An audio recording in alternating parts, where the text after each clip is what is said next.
vai ter oportunidade de explicar muito claramente para quem está nos acompanhando. Mas eu vou lembrar um fato aqui que é importante, vou tocar num assunto que é importante, que tem passado desapercebido, talvez até porque é um fato, assim, ele é muito teórico, as pessoas não conseguem captar, e talvez num debate eleitoral não se consiga colocar com muita clareza. Eu vou tentar simplificar e mostrar o porquê disso acontecer. A questão do Foro de São Paulo.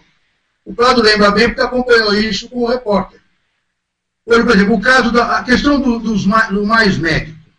O programa Mais Médico. Ninguém discute que todo mundo precisa mais médico.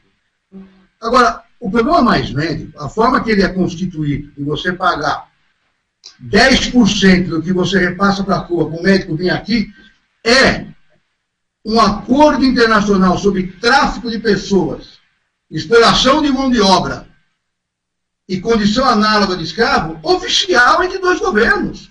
Claro, se eu fizer um acordo desse com um lojista, eu vou para a cadeia. Eu vou estar é verdade. Se eu trouxer 50 pessoas da Bolívia e botar para trabalhar para mim em vários lugares, nas condições do Mais Médico, eu vou ser preso por tráfico internacional de pessoas, por condição análoga de escravo, exploração de mão de obra. Eu pago 100 para o patrão e dou 10 para o cara. Agora, mas isso, por que eu falei Foro de São Paulo?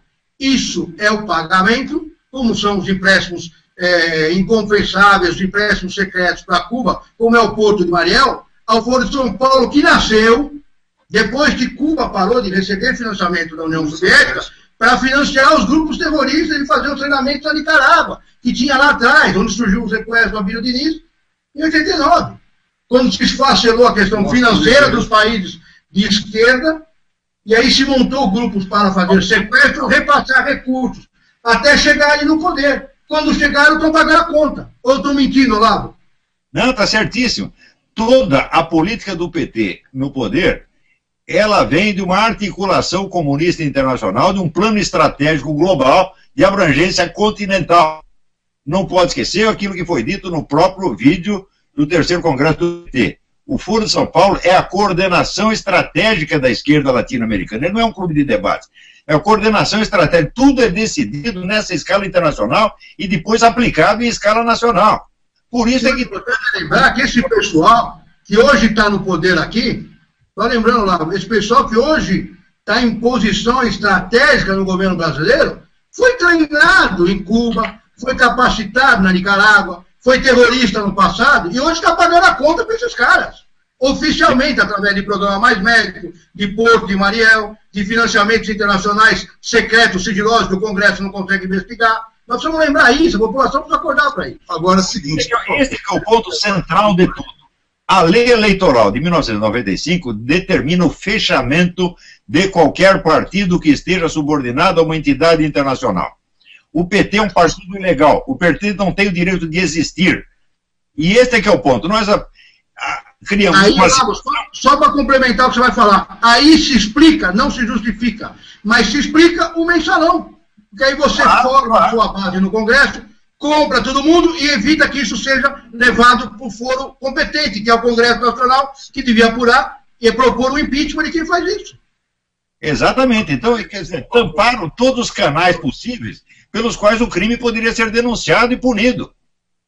Então, isso quer dizer que nós estamos concedendo a um partido o direito à criminalidade.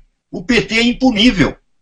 E ao outro lado, resta a alternativa da eleição. Ou seja, nós podemos cometer todos os crimes, nós dominamos o crime e o julgamento.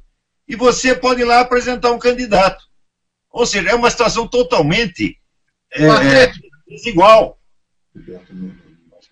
Olavo, eu queria falar, você estava no meio do debate, eu tenho acompanhado o debate e de maneira bastante jocosa, fico teclando real time na hora do debate, a Dilma já virou a candidata, ô candidata, olha o ponto da orelha na candidata.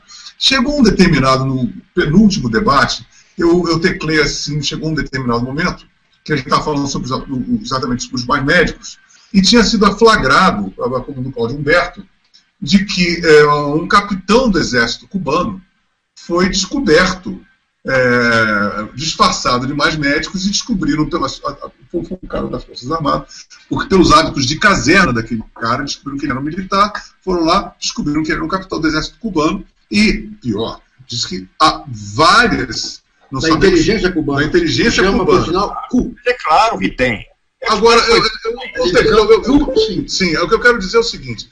Quando eu teclei, disse assim, Aécio, vai para cima da candidata e pergunta o capitão cubano. Bom, agora fica com vocês. Como é que a gente pode usar exatamente esse tipo de argumentação que a gente sabe que é corriqueiro, e como é que isso não é explorado nos debates? Exatamente. Nós sabemos que esses temas foram proibidos e que a oposição tem que entrar na concorrência de mãos amarradas e boca fechada. E a oposição consentiu com isso durante 20 anos. Meu filho, o que eu fui criticado por falar do Foro de São Paulo, não por comunista, mas por gente do outro lado. Não, isso é teoria da conspiração, nós temos é que concorrer com eles na eleição. Eu digo, é uma situação tal, na qual, em vez de poder prender o criminoso, o único recurso que você tem contra ele é concorrer com ele na eleição. É legitimar, né, vergonhosamente, concorrer lá. É perder para ele eleitoralmente, é a única forma. Exatamente.